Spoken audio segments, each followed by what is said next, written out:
really feel into this way of linking the breath into the way that you're moving your body.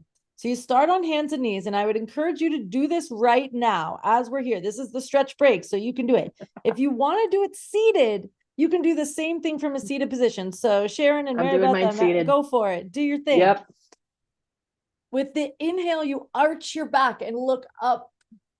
And with the exhale, you round your spine and look in.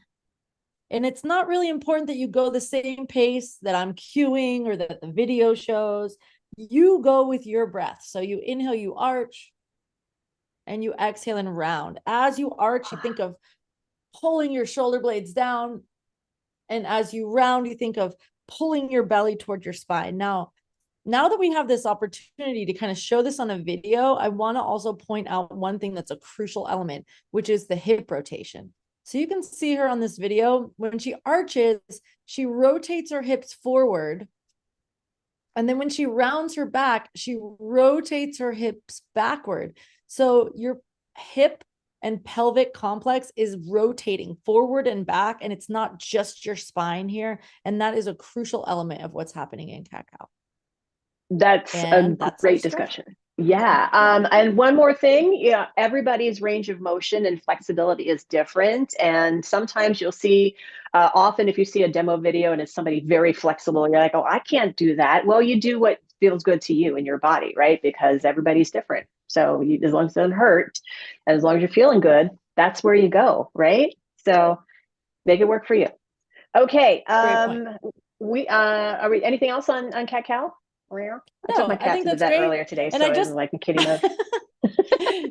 I mean, I will say the cat and the cow, I like to just point out that on the cat, which one's cat and which one's cow? The cow is when you're arching your back and your belly is sagging to the ground. So you kind of have maybe seen those cows where it's like a saggy, arched back cow. That's why that's called cow. And then the weight of the udders pulling them down. Totally. Yeah. And when it's the cat, it's like the Halloween cat. The cat has back rounded and it's like hair bristling up, and that's the cat. So that helps me to remember which one's which.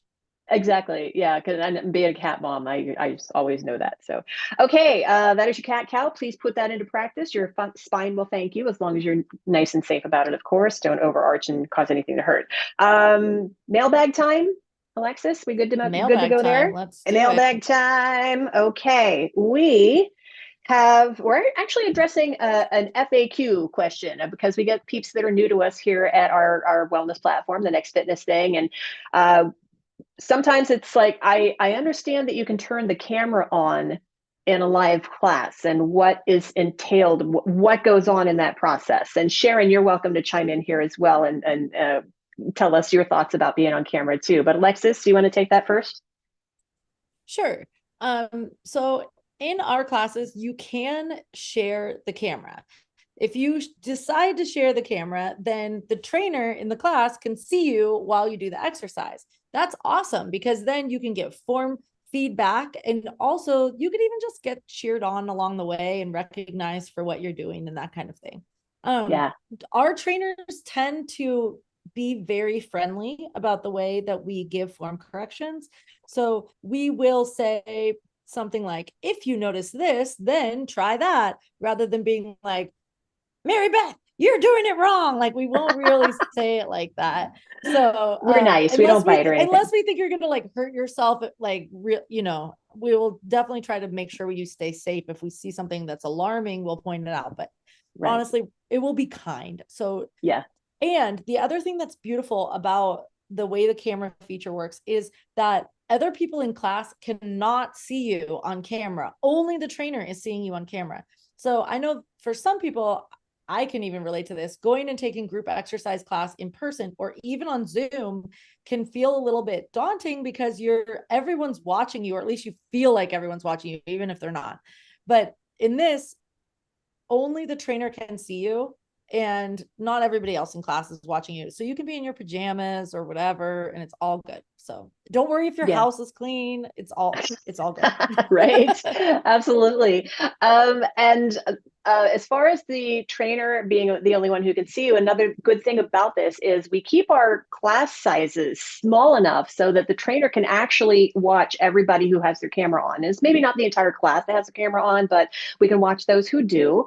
And when we can do that, it is more individual, more personalized attention for you, as opposed to some, again, I will mention not by name, some big platforms out there that we know and love, and there's somebody that's doing the workout, and there are 17 bajillion other people in that class. Do you think they're giving you eyes on you? No, but we are. So that's one of the things that I think is just amazing about what we are able to offer here. Sharon, I have seen you on camera many, many times with your dog, Koa. And pets are welcome too. It's just like people apologize sometimes. It's like my pet just came on camera. It's like, that's great. That's life, right? What's your favorite part about the camera, Sharon? You mentioned it, the individualized attention. I don't have to go to a gym to have form correction or have someone tell me how to do it. You can see me. And that way, I feel like I know that I'm doing it safely. I'm doing it right. I'm getting the most effective movement that I can because I have your expertise correcting me if I need it. So it feels really good to have someone there with you.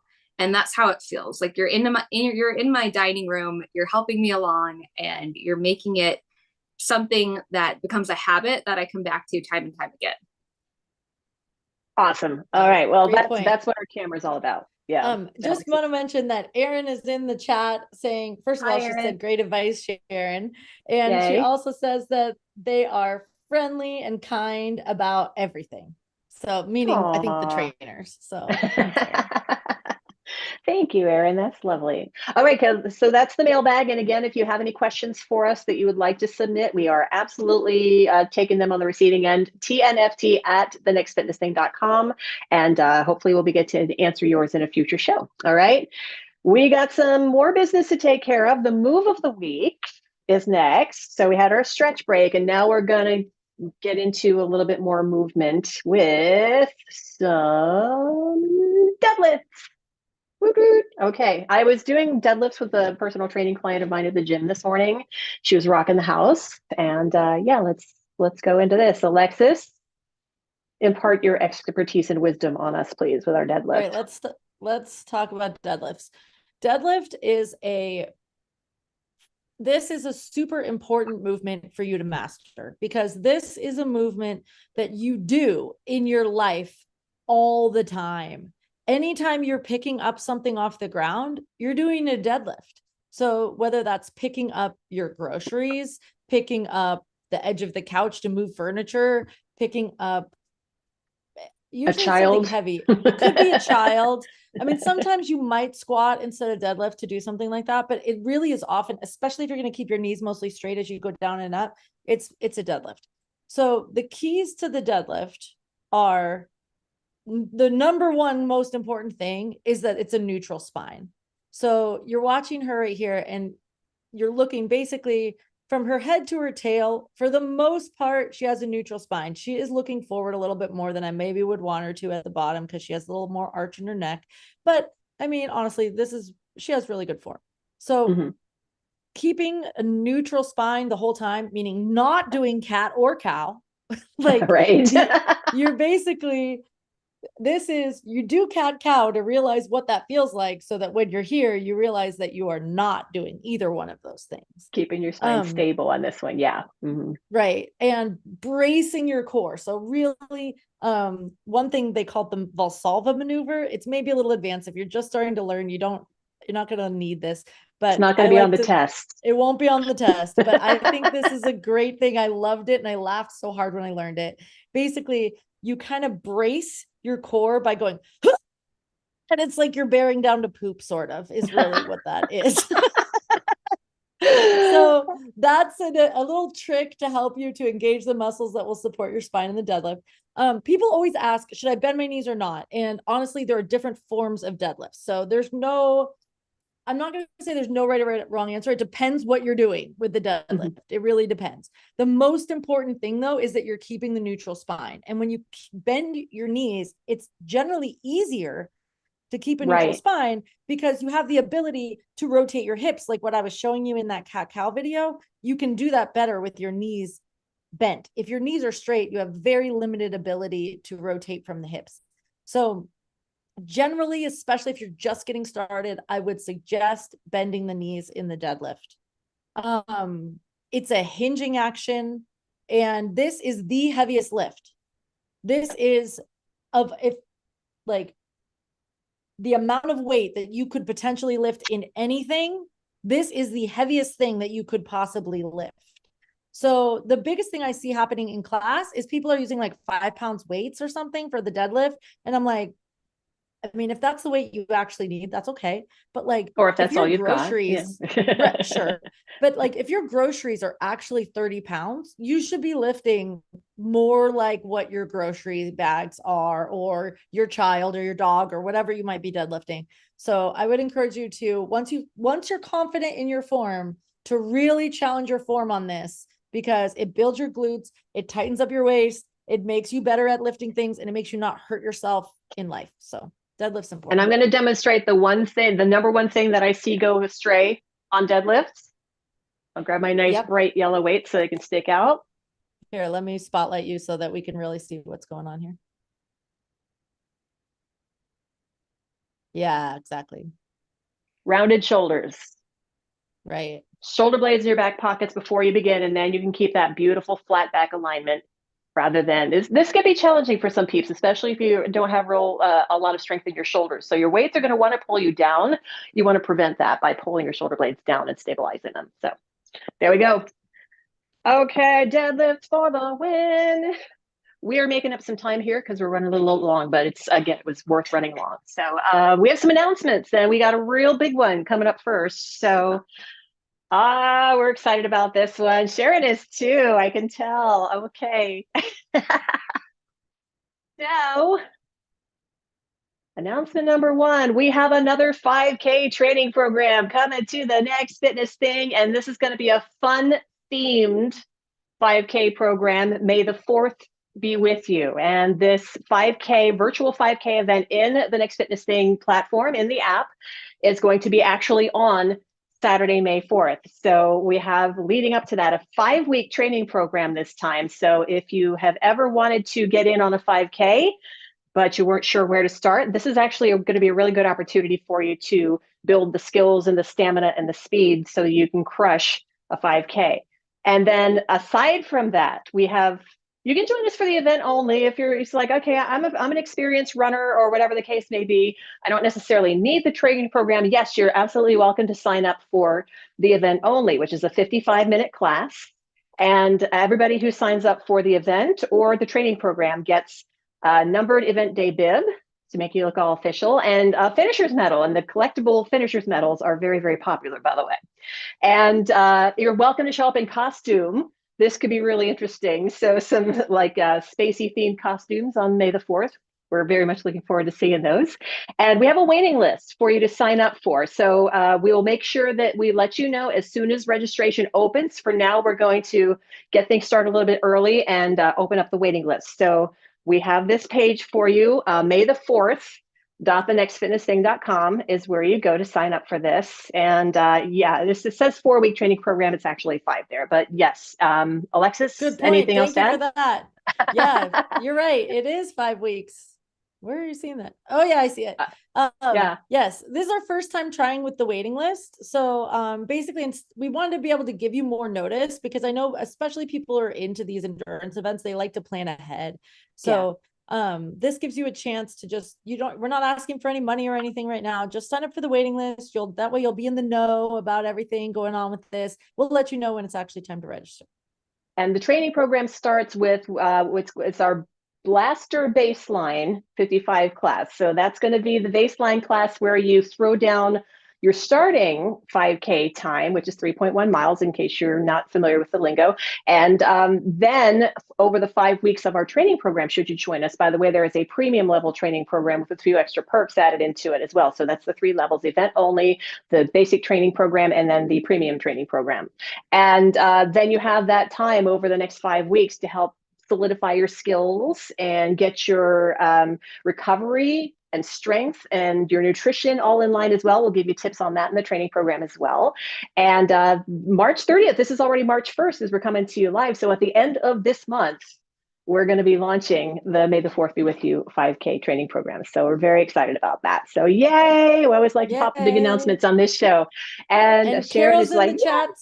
Carol's in the chat saying, yay! And yay! She says, I'm sorry I had to miss the last training. She still did the event, but she missed the training. So we missed Carol, you, Carol. We're so glad we did miss you, and Carol will get you this time for sure. All right. So awesome. And there will be some swag involved as well. We will announce that when that is available for you to purchase, or if you're in the premium level training program, yours just might be included. All right. So, and then the other thing, anything else about the May the 4th Be With You? Goals Walk. It is the first Monday of the month, this coming Monday, March 4th. So every month we have a 25-minute goals walk class, and it is a no pressure walk. You can stroll, or you can power walk, you can jog, you can skip, we don't care. But then during that 25 minutes, we chat about how you can successfully create goals for yourself. They don't even have to be fitness and health and wellness related, by the way. They could be like professional, they could be relationship, they could be any number of things. But they all take some basic steps to help you lay the foundation to create a successful goal that you're going to achieve, not some like pie in the sky, oh, maybe one day I'm going to run a marathon. It's just like, hey, I want to start my way toward a marathon, but I want to lay down a 5K first. You know, that's a great goal to start with, because sometimes we get like humongous goals and they seem daunting and intimidating, and then we just give up. If you break them off, as Sharon was talking about earlier, into like little things, one at a time, and building those foundations, those steps underneath you, you're much more setting yourself up for success. All right.